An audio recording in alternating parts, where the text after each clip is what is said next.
In this lecture, we will learn about workspaces in Terraform and how to use them.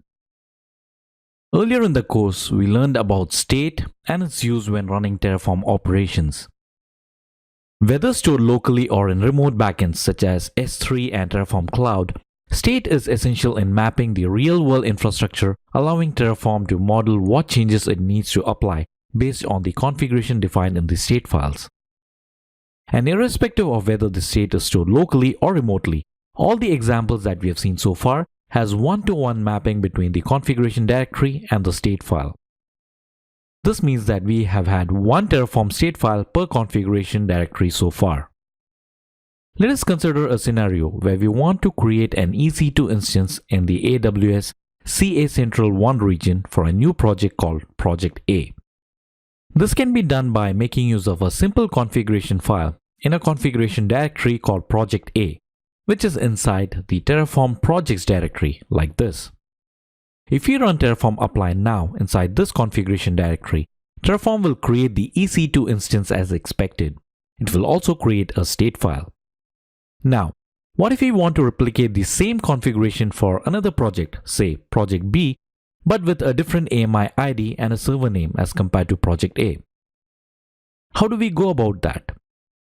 The logical way would be to create a new directory called Project B, copy the configuration files from Project A directory, change the AMI ID and the tags as needed, and repeat the steps that we did for setting up the Project A instance. However, the goal of using Terraform or any IAC tool for that matter is to eliminate repeatable steps and efficiently make use of existing code, as we saw in the module section. With that in mind, Terraform offers a feature that allows configuration files within a directory to be reused multiple times for different use cases, such as creating a Project A and a Project B environment within the same configuration directory. This feature is called Workspace. With workspaces, we can use the same configuration directory to create multiple infrastructure environments such as the Project A and the Project B environment.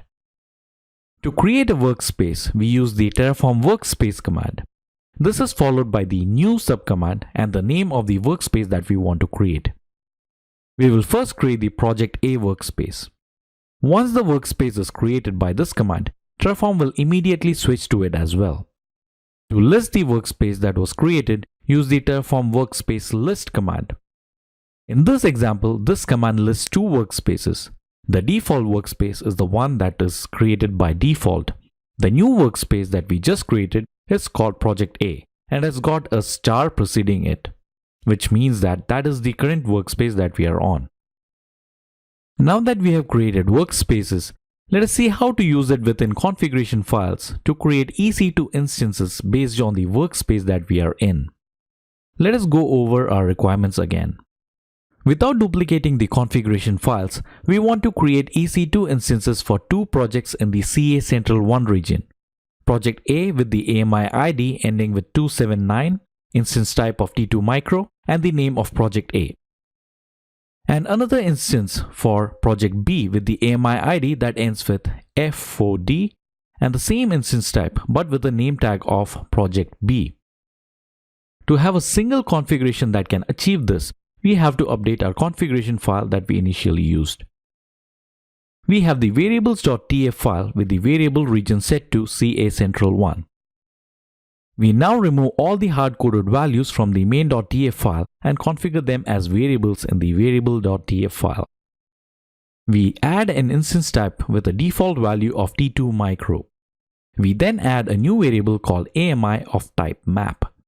Here we have two key value pairs. The first key is Project A, and to this we have assigned a value of the AMI ID that we want to use for Project A, and that ends with 279. Similarly, for the second key, which is Project B, we have assigned the AMI ID that ends with F4D. In the main.tf file, we have set the value of instance type to use the variable called instance type, which is defined in the variables.tf file. Let us now update the value of the AMI and the tags to make use of the values associated with the workspace called Project A that we created. Let's start with the tags first.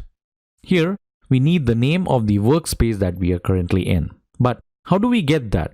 how do we get the name of the workspace that we are currently in within the configuration file? To do this, we'll make use of terraform.workspace, which provides the value of the current workspace that we are in. To test this, let's make use of the Terraform console command again. If we type in terraform.workspace, it should return the workspace that we are currently in, which in this case is project A. This is something we can make use of in the main.tf file. We add this as the value to the tag with the key called name. Next, for the AMI argument, let's use a lookup function that we have used in the previous lecture. Remember, the lookup function is used to look up the value of a specific key from a map. Let us make use of the Terraform console command again and test the value that is returned by the lookup function when we use var.ami as the map and terraform.workspace as the key.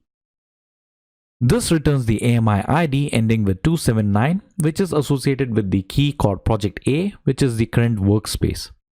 Now we can update the same lookup function as a value of our AMI argument in the main.tf file. And with that, our configuration is now complete.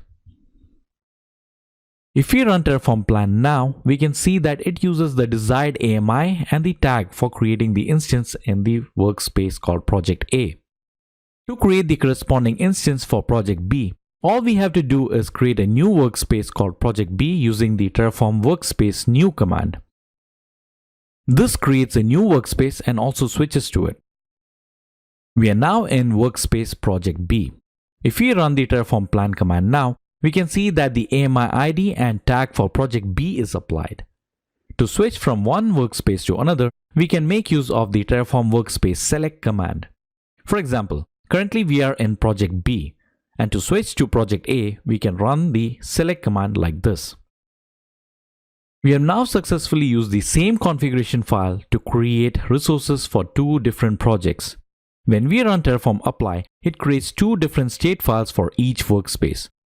But where does it store the state for each of these individual workspaces? When using workspaces, instead of using the default terraform.tf state file in the configuration directory, Terraform stores the state file in a separate directory called terraform.tfstate.d. And inside this directory, we can see another directory by the name of each workspace for which we have at least completed one Terraform apply. Within this directory, there would be a terraform.tf state file associated with the resources created for that specific workspace. That's it for this lecture. Now head over to the hands-on labs and practice working with workspaces in Terraform.